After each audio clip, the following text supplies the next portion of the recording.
다음 주에 이제 주기도문 강해 설교를 제가 마칠 것입니다. 오늘은 마지막 부분 우리가 같이 읽었습니다. 나라와 권세와 영광이 아버지께 영원히 있사옵나이다. 개역개정이고, 새 번역은 나라와 권세와 영광은 영원히 아버지의 것입니다. 그 뜻이죠. 이 문장에 대해서 성령이라고 부르는데요. 성령. 이 성령이라는 것은 한자 단어입니다. 영어로는 song이 노래지만 이 성령이라고 할 때 한자는 성 자체는 노래라는 뜻은 없고요. 그냥 칭찬하다, 영자도 그렇게 기리고 높이다 그런 뜻인데요. 그래서 성령이라는 것은 높이고 칭찬하고 기리고 축하하고 하는 그런 뜻입니다. blessing 한다 그런 뜻도 있겠죠. 이것을 영어로는 doxology라고 그랬습니다. doxology. 이 doxology라는 것은 헬라 신약 성경 원어인 헬라 그리스 언어에서 왔는데요. 두 단어가 합쳐져 있습니다. 독사와 로고스라는 것, 로지가 합쳐진 것인데요. 독사가 뱀이라는 뜻이 아니고요. 헬라 뜻은 영광이라는 뜻입니다. 영광.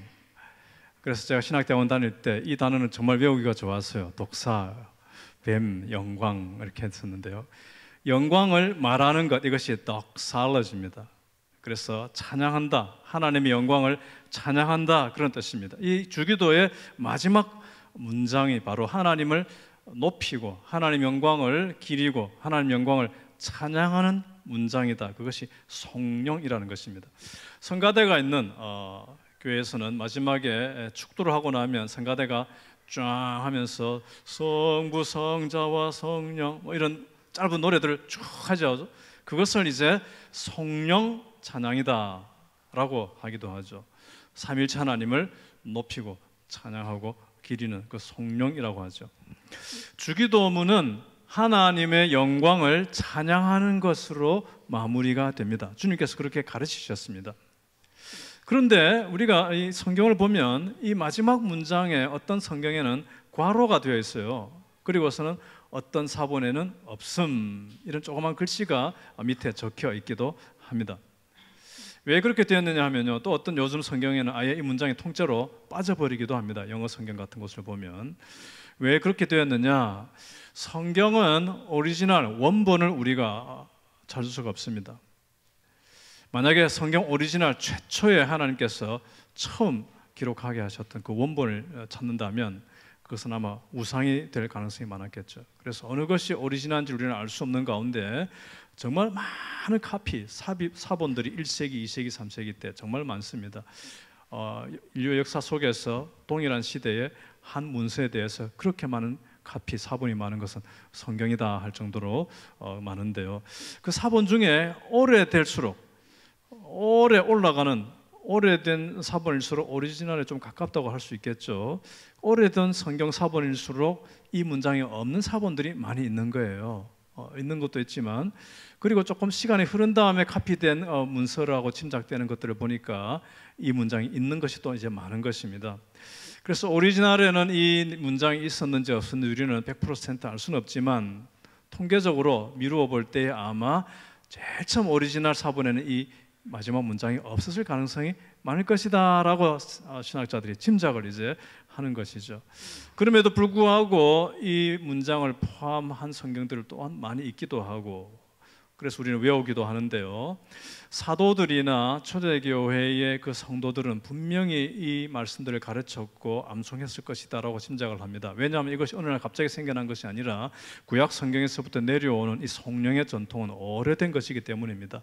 그래서 기도의 마지막에 하나님을 높이고 경배하는 이 문장들은 전통이 있는 것이기 때문에 예수님도 아마 그렇게 기도하셨을 것이고 가르쳤을 것이고, 사도들도 기도할 때마다 모든 기도에는 그렇게 마무리했을 것이고, 초대교회도 그렇게 했을 것이고, 또 그런 기록들이 남아있고, 그러니까 이 말씀을 우리는 주기도문 속에서 외우는 전통이 생겨난 것이죠. 또 여러 사본에는 이 말씀이 실제로 있기도 하고, 구약 성경에 보면 시편 57편에 성령이 나타납니다. 57편 11절에 시작.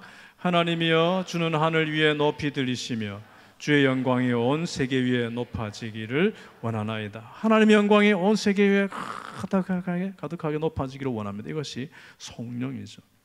역대상 29절에도 유명한 성령의 말씀이 있는데요. 같이 읽습니다. 시작.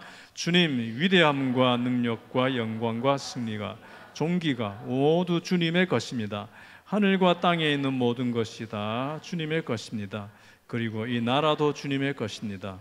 주님께서는 만물의 머리 되신 분으로 높임을 받아 주십시오. 자, 그렇게 이제 성령은 중요한 표현인데요. 그런데 여러분 중에는 내가 어릴 때부터 교회 다니면서 주기도문을 외웠던 분들 중에서는 요즘에 성경을 보다가 뭔가 약간 하고 약간 달라진 것이 있는 것을 눈치채는 분들이 있을 거예요. 단어 하나가 사라져 버린 거예요. 아세요?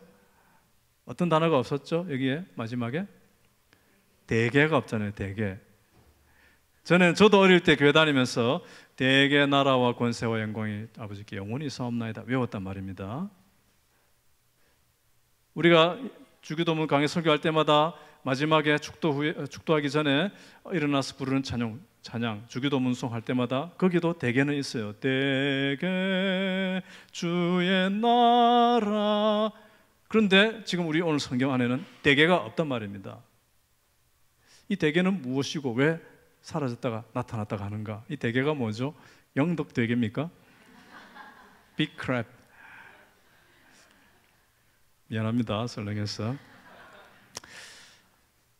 이 대개라는 단어가 생겨난 한국에서만 이런 현상이 있는데요. 이유가 있습니다. 1936년쯤 일제강점기 시절이죠. 그때 일찍 번역된 조선어 한국말 성경 안에는 이 대개가 있었습니다. 그 다음에 이제 세월이 지나면서 조금씩 성경이 이렇게 업데이트 되면서 어떤 성경에는 대개가 있기도 하고 없기도 하고 이제 이렇게 되는 거예요. 그래서 많은 분들은 거의 대부분 한국 교인들은 이전에는 대개를 넣어서 암송을 했습니다. 그런데 왜 대개 단어가 이렇게 중요하냐, 또 사라졌느냐? 이 대개라는 단어가 한자로는 두 가지가 있습니다. 똑같이 한국말로는 대개인데요. 그 개자가 한자가 다른 게 두 가지가 있습니다. 첫 번째 대개는 그 당시에 또 지금도 사회에서도 좀 쓰일 수도 있는 그런 말입니다. 대개, 대략, 대체로, in general, 대체로 그런 뜻입니다. 그런데 지금 성경의 원래는 그런 뜻이 아니거든요. 또 대개, 같은 한글이지만 개자가 다른 한자로 대개가 있는데요. 그때 개자는 큰 원칙으로 보면 그런 뜻입니다. 그리고 왜냐하면 그런 뜻의 대개란 단어가 처음 성경이 번역될 무렵에 조선 땅에는 그 말들이 있었습니다. 그런데 그 말은 흔히 쓰이는 말은 아니었고 또 사회 속에서 그 말은 거의 쓰이지 않게 되었습니다. 그러다 보니까 그냥 대개 하니까 첫 번째 그 대개로 한자를 이해를 한 것입니다. 대체로 일반적으로 대략 하나님의 나라와 권세와 그렇게 이해를 하니까 그 뜻은 아닌데 그렇게 이해를 하니까 아마 그 다음 성경을 번역하다가 신학자들이 아예 대개를 빼버린 것이 아닌가 이렇게 짐작을 하는 거예요. 그러면 뺀다고 해서 그러면 괜찮은 것인가? 많은 신학자들이 이 대개라는 단어가 사라진 것에 대하여 비판을 많이 합니다. 왜냐하면 신약 성경 오리지널 헬라 그리스 원본에 보니까 한 단어가 있는 거예요. 호티. 영어로는 because 혹은 for라고 할 수 있는 단어. 왜냐하면 이란 뜻이에요. 그 단어를 처음 성경 번역할 때 우리 조상들은 대개라는 단어로서 넣은 거예요. 큰 원칙으로 보자면 왜냐하면 그 단어가 그 당시에 대개라는 단어가 흔하진 않았지만 써있기 때문에. 그래서 다음에 다시 성경이 번역될 때가 되면 아마 이 말이 다시 되살아날 수 있다라고 짐작하는 분들도 있습니다. 혹은 대개라는 단어가 흔하지 않으니까 그러면 왜냐하면이라고 넣으면 되지 않느냐. 왜냐하면 나라와 권세와 영광이 아버지께 영원히 있기 때문입니다. 그렇게 이제 제안을 하는 분이 있기도 하죠. 어떻든 그 뜻은 왜냐하면이에요. 그래서 영어 성경에도 보면 for 왜냐하면 because yours is the kingdom and the power and the glory. 그렇게 영어 성경은 되어 있습니다.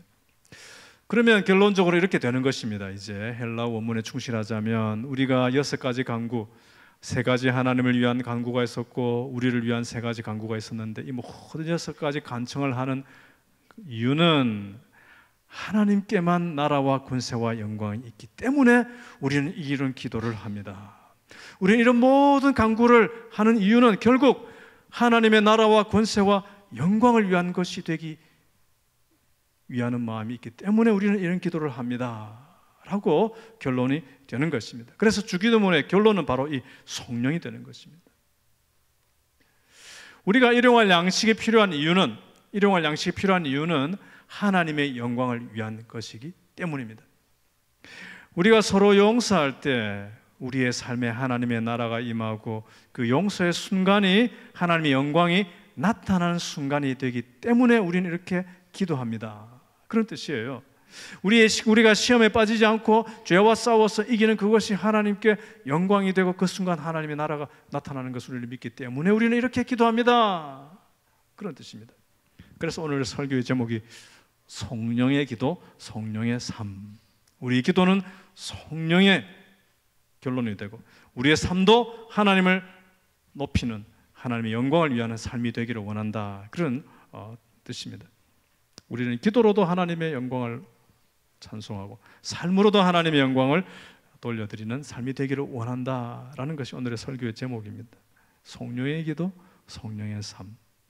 여러분, 기도를 우리가 하는데요, 기도의 본질은 우리가 하나님께 뭔가 때를 써서 받아내는 것, 이것이 기도의 핵심이 아닙니다. 물론 우리는 하나님께 구하고 찾고 두드려서 얻죠. 하나님은 또 그렇게 기도하라고 명하셨습니다. 그렇게 우리가 받기는 하지만 그러나 그 받는 그 자체가 우리의 기도의 가장 중요한 핵심이 아니라는 것입니다. 우리의 기도의 핵심은 바로 하나님의 영광입니다. 하나님의 영광. 만약에 우리가 구하고 찾고 두드려서 뭔가를 받았는데 그것이 하나님의 영광을 드러내는 결과가 아니라면 우리의 기도는 그저 우리의 욕심과 우리의 욕망을 분출하는 분출구가 되는 것이죠. 기도는 내 할 말을 실컷 하고 그래서 속이 후련해서 아유 오늘 기도 한번 세게 또 후련하게 했네 하고 교회당을 나서는 것, 그것이 기도가 아니라 기도는 하나님 앞에 서는 것입니다. 하나님의 영광을 주목하는 것이 기도의 핵심입니다. 그래서 주기도문은 너무나 기초적인 것 같고 어린아이도 할 수 있을 것 같은 기도는, 이 주기도는 기도의 출발이지만 그러나 이 기도는 모든 사람들이 목표로 하고 본받아야 될 기도의 표준이 되는 최고의 정상에 해당될 수 있는 기도가 바로 이 주기도입니다. 누구나 할 수 있는 기도이기도 하고 그러나 모두가 본받아야 될 기도이기도 하는 것이죠.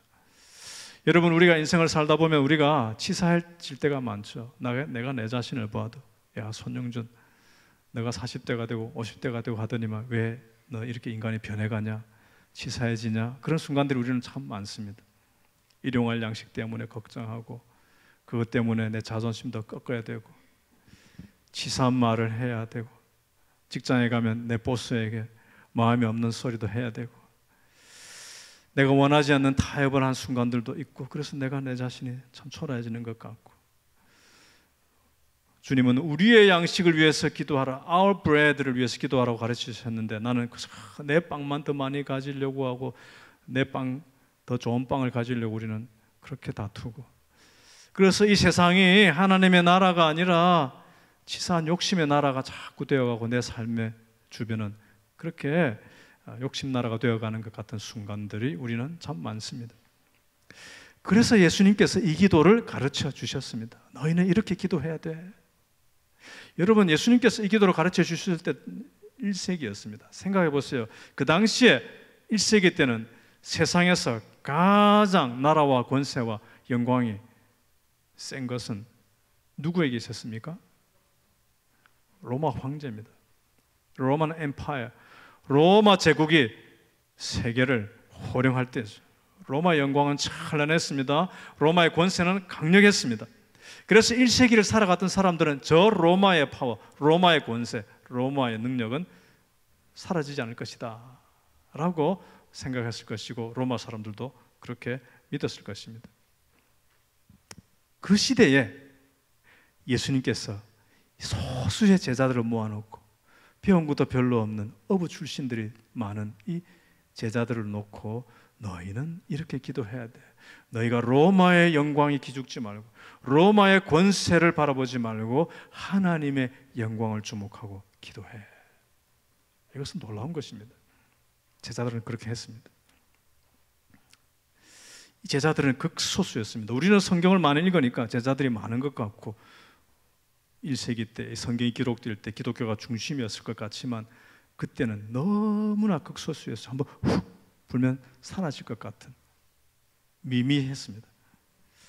이 소수의 초라하고 약해 보였던 이 신자들이 그 찬란한 로마의 영광에 기죽지 않고 하나님의 나라, 하나님의 권세, 하나님의 영광을 찬송하며 살아갔던 것입니다. 겁없는 사람들, 기백이 살아있었던 제자들. 때로는 일용할 양식이 없는 사람들이 많았어요. 초대교회는 종들과 하인들이 많았습니다. 과부들이 많았습니다. 그렇게 일용할 양식이 없는 사람들을 보고 서로의 재산을 팔아서라도 우리의 양식이 있게 하는 삶이 가능했던 것, 그것은 하나님의 나라에 대한 꿈이었기 때문입니다. 서로 기도하고 서로 붙잡아 주면서 하나님의 영광을 주목하면서 같이 찬양하는 공동체였습니다. 결국 이 사람들이 옳았다라는 것이 역사 속에 증명이 되죠. 로마의 영광은 무너졌습니다. 그런데 교회는 계속 진행되었고 복음은 계속 세계로 퍼져 나갔습니다. 인류 역사 속에 수많은 것들이, 수많은 나라가, 수많은 존재가 자기 영광과 권세와 나라를 나타내 보려고 했습니다. 나치 히틀러가 그의 나라와 권세와 영광이 영원할 것처럼 생각하고 큰 소리 쳤습니다. 그러나 하일 히틀러 하던 그의 영광은 한순간에 사라지고 말았습니다. 한때 소비에트 유니언, 소련의 권세와 영광이 영원할 것처럼 큰 소리 쳤습니다. 그러나 세상 나라는 영원하지 않습니다. 중국도, 이란도, 미국도, 대한민국도 마찬가지입니다. 영원하지 않습니다. 이 땅의 어떤 나라와 권세와 영광은 영원하지가 않습니다. 그래서 신자는 내가 속해 있는 대한민국 혹은 미국을 사랑하고 위해서 기도하고 수고할 수 있지만, 또 그것이 아름다운 일이지만 우리는 이 세상 나라의 영광이 영원할 것처럼 찬양하고 그것을 붙잡지는 않습니다. 신자의 인생 결론은 하나님 성령입니다. 아멘이십니까? 그래서 기독교는 성령, 하나님을 칭송하고 높이는 그것을 노래로 많이 만들어서 부릅니다. 기독교는 음악이 탁월하고 예배와 찬양이 풍성합니다. 그래서 J.I. 패커라는 신학자는 이런 말을 했습니다. 같이 읽어볼까요? 기도와 찬양은 새의 두 날개와 같다. 찬양을 하면 할수록 기도에 더 많은 활력을 얻으며 기도를 할수록 찬양할 일이 더 많아진다. 이분이 처음 지어낸 말은 아니고요. 교회사 속에는 이런 비슷한 말이 항상 있었는데 좀 더 이렇게 설명을 한 것입니다. 기도와 찬양은 같이 간다. 왜? 기도하면서 하나님의 영광을 보니까 찬양이 터져나오고, 찬양하면서 하나님의 영광을 보니까 기도의 자리로 들어가고. 때로는 우리도 일용할 양식 걱정이 있습니다. 양식이 부족하게 느껴지고 내 양식이 다른 사람 양식보다 초라하게 보일 때가 있습니다. 인생에 고단한 일들이 생겨납니다. 그러나 그때도 여러분, 우리는 이 성령을 하나님 앞에 올려드릴 수 있는 믿음을 붙잡으시기를 바랍니다. 때로는 죄의 유혹이 옵니다. 악의 힘이 우리를 무너뜨리려고 합니다. 그러나 그때도 우리는 이 성령의 믿음을 가지고 하나님을 바라보고 찬양하며 걸어가시기를 바랍니다. 저도 이전에 교회당에서 기도할 때는, 그때는 기도 음악도 없고 그랬기 때문에 그냥 기도를 쭉 하다 보면 나중에 사람들이 없고 혼자 남을 때가 있습니다. 그러면 제가 마지막에 찬양을 할 때가 많습니다. 왕이신 나의 하나님, 내가 주를 높이고 영원히 주의 이름을 송축하리다. 그게 성령이잖아요. 성령의 노래잖아요. 그 찬양을 단순하지만 두 번, 세 번 부르면서 제 마음속에 하나님의 영광이 환하게 보이고, 그래서 또 일어나서 삶의 자리로 나아갈 수가 있는 것입니다.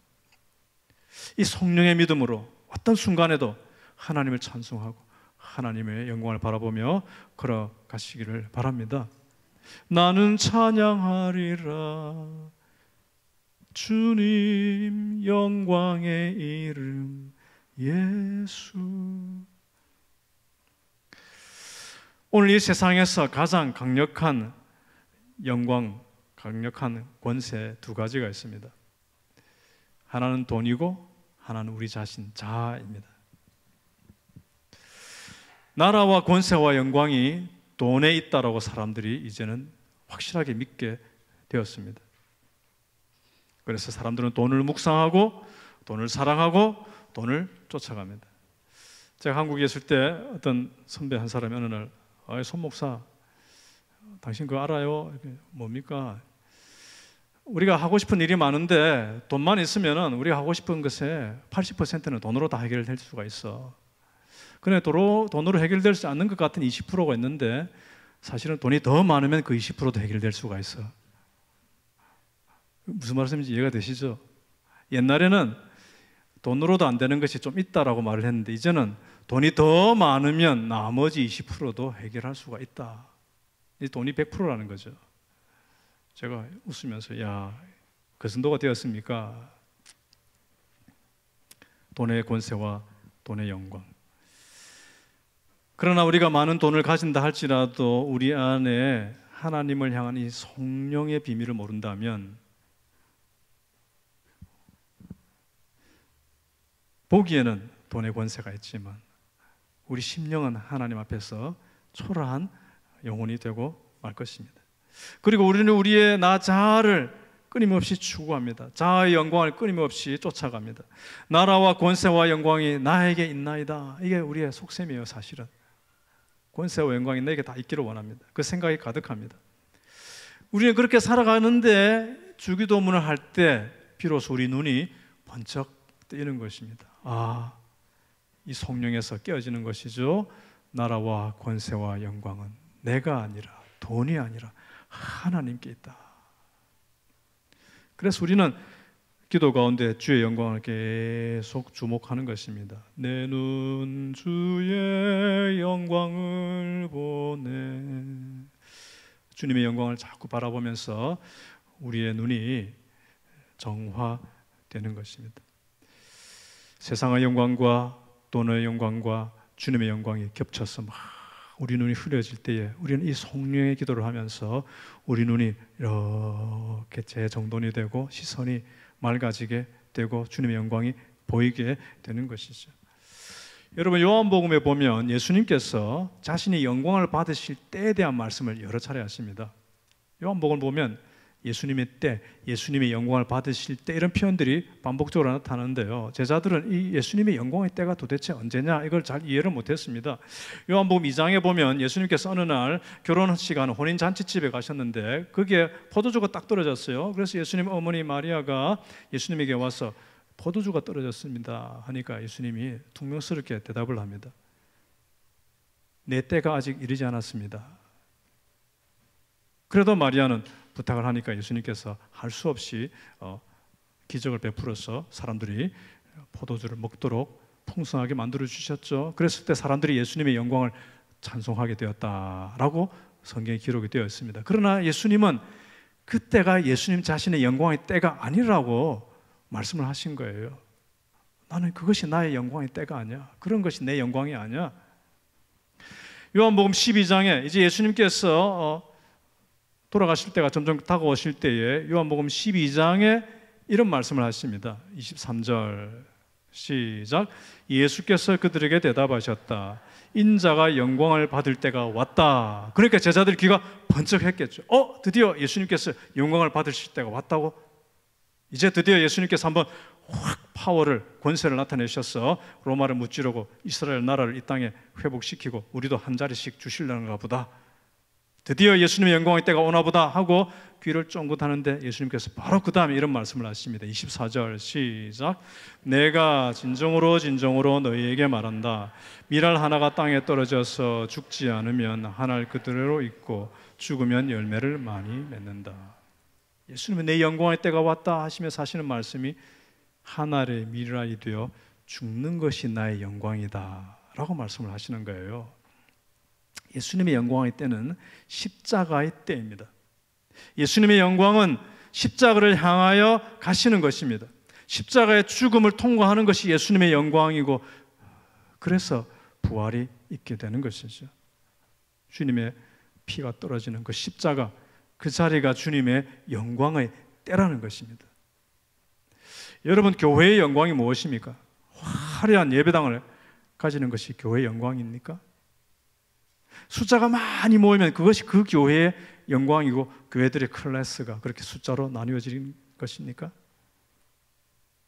교회의 영광은 사람의 숫자도 재정 규모의 크기도 아니고 예수님의 이 십자가의 영광의 의미를 깨닫고 주님을 따르는 그 제자들이 얼마나 있느냐 하는 것이 그 교회의 영광인 줄로 믿습니다. 예수님의 방식은 세상의 방식을 뒤집는 방식입니다. 사람들은 우리는 돈의 권세와 돈의 영광을 추구합니다.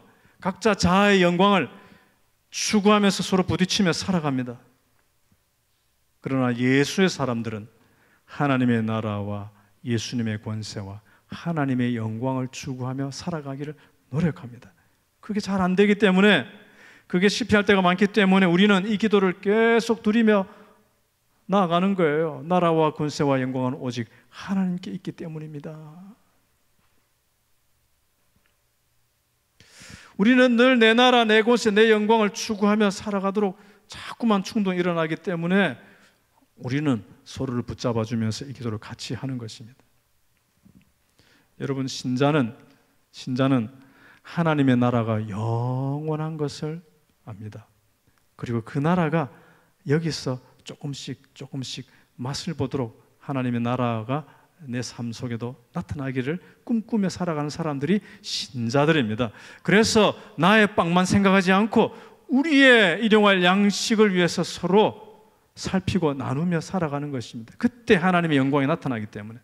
다른 지체가 시험에 들지 않도록 기도하며 붙잡아주고, 다른 지체가 악에 빠졌을 때 하나님 속히 악에서 건져주옵소서 하며 기도하며 서로를 잡고 나아가는 것, 그 순간 하나님의 나라가 임하기 때문에 그걸 하는 것입니다.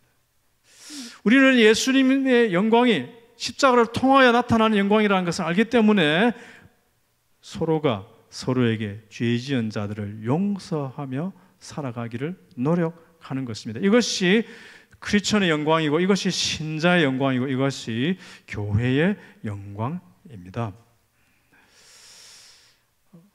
저는 한국에서 목회를 하다가 오스틴에 왔는데요, 한국에 목회하기 전에 미국의 동부에서 10년 단임 목회를 했습니다. 한인이 별로 없는 지역에 조그만 한인 목회를 했는데요, 목회를 하다가 어느 날 그런 질문이 저에게 탁 떠올랐습니다. 야, 손영준, 너 목사 안 되어도 괜찮니? 제가 목사하기 싫어서 때려치우고 도망가려고 그 생각한 건 아니고요, 그 목회를 하면서 제 한계와 연약함과 부족함과 또 기쁨의 순간과 눈물의 순간과 이런 것들을 경험하면서 정말 내 목회, 나의 신앙의 어떤 본질적이고 근본적인 것들을 자꾸 더듬어서 찾아가면서 질문을 하게 된 것입니다. 야, 너 목사가 아니어도 괜찮냐? 저는 신학대학원에 처음에 27세 대학원에 입학할 때 뭐 졸업하면 목사가 되고 그냥 평생 그냥 목사는 평생 목사다 이런 생각을 했지, 목회하다가 목사가 안 되고 이런 것은 아예 상상을 못 하면서 쭉 살아온 거예요. 그래서 담임 목사가 된 거예요. 그런데 어느 날 딱 그 질문이 오는 거예요, 제 속에. 너 목사 안 해도 괜찮냐? 그때 제가 많이 고민하다가 하나님 앞에 그 고백을 했습니다. 주님, 제가 목사라는 타이틀이 없어도 괜찮습니다. 저는 그게 아주 제 인생을 정체성인 줄 알았는데 그 타이틀이 사라져도 괜찮습니다. 그러나 저는 주님의 제자로 사는 것이 중요합니다. 목사 되기 전에 먼저 주님의 제자로 살아가는 것이 저에게는 중요합니다라는 그 고백의 자리에 제가 이르게 되면서 많은 것에서 자유하게 되었습니다. 자유하게 되었습니다. 숫자라든지 결과라든지 이런 것으로부터 자유하게 되는 것들을 경험하게 되었습니다. 그러면서 어느 날 제가 하나님 앞에서 한번 실험 같은 것을 하게 되었는데요, 교회도 재정적으로 어렵기도 하고 저도 뭐 빠듯하기도 하고, 그래서 어느 날 아르바이트를 좀 해야 되겠다. 한국에서는 상상하지 못한 생각이 이제 들기 시작한 것입니다. 그래서 아마존에 어플라이를 해서 아마존 센터에 가서 박싱하는 센터에 가서 일을 하기 시작하는데요, 인터뷰도 하고 그 마약 테스트를 하더라고요. 이 사람이 마약을 하는 사람인지 아닌지를. 그래서 저는 마약이 깨끗하다 합격해가지고 이제 뉴저지로 가서 이제 일을 하는데요, 저는 이제 델라웨어에서 차를 몰고 뉴저지로 가면 큰 주차장이 있는데 주차를 해놓으면 아마존에서 버스가 옵니다. 그럼 버스를 타고 이제 수십 명이 쫙 이동해가지고 딱 내리면 거기에 큰 박스형 공장 같은 것이 있어요. 거기 이제 딱 들어가면 컨베어 시스템이 쫙 들어가고 있어요. 번호들이 적혀 있고, 그럼 거기에 박스가 쌓여져 있는데 끊임없이 쏟아져 놓은 박스들의 번호를 확인해 가지고 그 번호를 따라서 그 구역에다가 갖다 놓는 걸 일을 하는 거예요. 많은 사람들이 딱 도착하면 삐 하면 일이 시작되면 막 로봇처럼 일을 하는 거예요, 그냥. 근데 제가 그때 느낀 것이, 야, 미국 사람들 정말 쉴 틈 없이 열심히 일을 하는구나. 저도 어떻게 깨름 피울 수가 없어요. 이렇게 탁탁탁 계속 박스가 쏟아져 나오는데 제 일을 해야 되니까. 그러다가 이제 쉬는 시간 삐 하면 다 우르르 쏟아져 나가지고 10분, 15분 동안에 어떤 사람 점심 먹고 어떤 사람 마당에 가서 담배 피고, 저는 이렇게 음료수 한 잔 마시고 이렇게 구경하고, 이따가 또 삐 하면 들어가서 또 박스를 나르고 이걸 하는 거예요. 그걸 제가 이제 일주일에 2번, 어떨 땐 3번 이렇게 뭐 2시간씩, 3시간씩 많이 할 수는 없고, 또 제가 목회를 해야 되니까 아주 짧은 기간 동안에, 오래 한 것도 아니고요, 굉장히 짧은 기간 동안에 그 일을 했습니다. 그렇게 하면서 제가 나는 목사의 타이틀로 사는 사람이냐, 예수를 따르는 제자로 사는 것이냐, 이걸 저 자신에 자꾸만 이제 해보는 거예요. 그러다가 이제 또 한국에 담임 목사를 갔습니다. 한국 담임 목사를 할 때는 상당히 부산에서는 규모가 좀 있는 교회였어요. 부교육자들이 여러 명입니다. 또 방송 음향 담당 풀타임 직원도 있고, 또 사무관사 풀타임 직원도 있고. 그러니까 제가 한마디 말하면 사람들이 착착착 움직이는 거예요. 이거 필요한데 카톡에 탁 올리면 부목사님들이 막 움직이는 거예요. 빨리 해결을 해주고, 얼마나 열심히 저를 위해서 충성해주고 저에게 순종을 해주는지 기분이 좋기도 하고. 그러다 어느 날, 야, 이거 조심해야 되겠구나. 코로나가 터져가지고 아들들이 미국에서 이제 저를 만나러 왔는데, 아들들이 제 목양실에 딱 들어와 보니까 목양실이 굉장히 컸어요. 아주 새까만 그 소파 의자들이 쫙 깔려 있고, 책상과 책꽂이들이 쫙 있고, 목양실이 굉장히 크니까 아들이, 아빠, 이 교회가 아빠를 스포일 시킬 것 같은데, 아빠 이러다가 변질되는 거 아니야? 이렇게 웃으면서 이야기하고 했었는데요. 저도 그렇게 자신을 경계하는 거죠. 너가 목사의 영광, 사람들이 말하는 소위 그런 목사의 영광 쫓아가면 안 돼. 박수 받을 때 조심해. 선줄로 알거든 넘어질까 조심해 하면서 저를 자꾸 경계하는 거죠. 시편 115편입니다. 115편 시작. 주님, 영광을 우리에게 돌리지 마십시오. 우리에게 돌리지 마시고 오직 주님의 이름에만 영광을 돌리십시오. 이것이 성령의 기도, 성령의 삶을 아는 사람들의 찬송이죠. 목자, 목녀 여러분, 목자, 목녀의 영광은 무엇일까요? 목자, 목녀의 영광은 타이틀일까요? 목자님, 목녀님 불러주는 그 목자, 목녀 이름에 가지는 독특한 느낌과 그 기쁨이 있거든요. 그 영광이 있거든요. 근데 그 타이틀이 우리의 영광일까요? 목자, 목녀가 안 되면 나는 교회 안에서 존재감과 영광이 사라지는 걸까요? 목자, 목녀의 타이틀에 여러분의 영광의 눈을 고정하지 마시고 주님의 영광을 쫓아가는 제자로서의 참 영광을 추구하시길 바랍니다. 목자하다가 어떤 상황이 되면 목자 안 될 수도 있죠. 그럼 다른 목장이 목원이 될 수도 있는 거예요. 그러면 그 목자, 목녀를 열심히 도와서 그 목장이 잘 되게 할 때, 그래서 주님의 영광이 나타난다면 나는 지금 잘하고 있는 것입니다. 주의 영광을 위해서 살아가는 것이 중요해지는 그 깨달음, 이것이 성령의 기도를 하는 사람의 모습이고 성령의 삶을 사는 것의 비밀입니다. 그래서 어떤 신학자가 그런 말을 했습니다. 수준 높은 신학이 수준 높은 성령을 낳는다. High theology produces a high doxology. 이거는 신학책을 많이 읽고 신학교 가야 뭐 찬양이 달라진다, 그런 뜻은 아니고요. 하나님을 깨닫는 지식이 참되게 되어가야 된다, 그 말입니다. 하나님의 영광의 비밀이 뭔지를 정말 깨달아갈 때에 내가 하나님을 향하는 찬양의 태도가 달라지고 찬양을 깨닫는 것이 달라지는 것이죠. 나의 영광을 위해서 자꾸 살아가면 내 기분은 행복하겠지만 하나님께서 나를 보실 때는 나를 너무나 초라한 사람이라고 보시는 거죠. 하나님의 나라와 하나님의 권세와 하나님의 영광을 위해서 살아갈 때 진정한 행복이 나에게 따라오게 됩니다. 우리가 예배 마지막 부분에 주기도문송을 부르는데요, 여러분이 주기도문 강해 설교 처음 할 때 그 노래를 부를 때 어떤 분은 이 노래를 처음 듣는 분도 계셨을 것이고 또 이미 알지만 그냥 별 생각 없이 불렀을 수도 있는데요.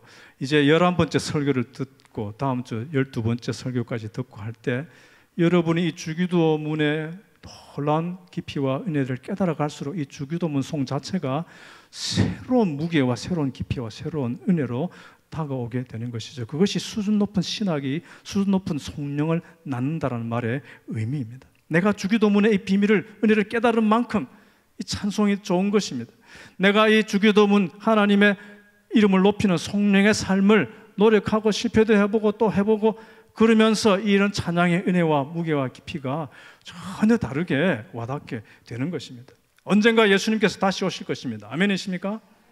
그때 하나님의 나라는 가장 영광스럽고 완전한 모습으로 우리 앞에 나타나게 될 것입니다. 그 마지막 하나님 나라의 권세와 영광이 어느 정도인지를 보여주는 몇 장면들이 슬라이드처럼 잠깐 비치는 것이 요한계시록 나타나는데요. 그 요한계시록 5장의 한 부분 13절 같이 읽겠습니다.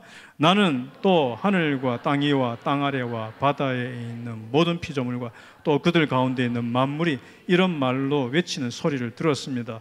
보좌에 앉으신 분과 어린 양께서는 찬양과 존귀와 영광과 권능을 영원 무궁하도록 받으십시오. 하나님 나라는 성령으로 충만한, 성령의 노래가 충만한 나라입니다.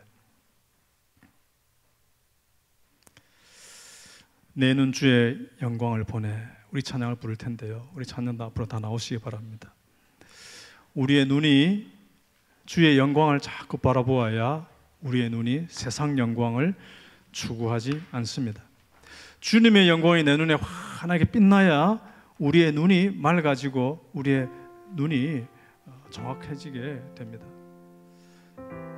늘푸른 교회 교우 여러분, 하나님께서 여러분에게 일용할 양식을, 좋은 양식을 많이 주시길 바랍니다. 아멘 하셔도 괜찮아요. 하나님께서 여러분에게 원하는 그런 것들을 다 좀 주셨으면 좋겠어요. 저도 여러분을 위해서 기도하고 있어요. 하나님 그것 좀 해결해 주세요. 좀 주세요. 그런데 그런 일용할 양식을 잘 먹고 힘내서 돈의 영광을 쫓아가지 말고 내 자아의 영광을 추구하지 말고 내 삶과 내 목장과 우리 교회 가운데 하나님의 영광이 그렇게 나타나기를 꿈을 꾸면서 하나님의 영광에 우리 시선을 고정하고 순종하며 헌신하며 살아가는 한 주간 되기를 축원합니다. 이 찬양 같이 하나님 앞에 올려드리십시다. 내 눈 주의 영광을 보내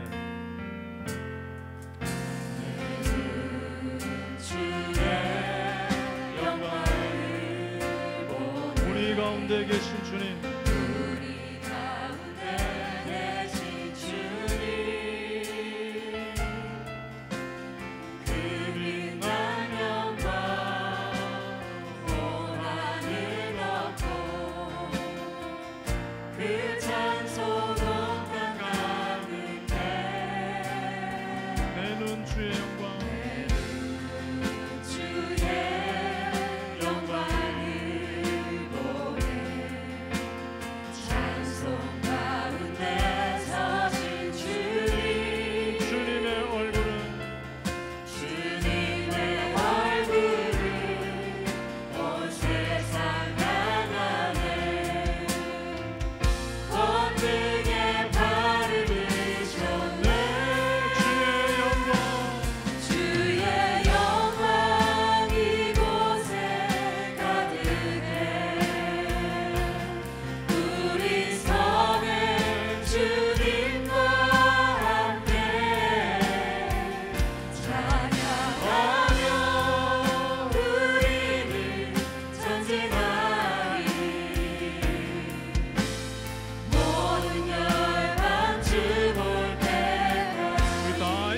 찬양합니다. 내 눈 주의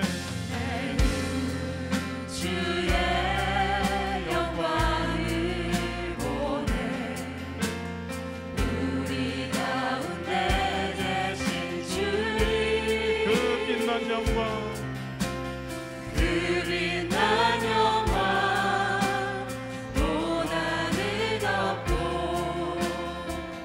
그 찬송 온 땅 가득해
시간 잠깐 한번 우리 각자 하나님 앞에 기도하십시다.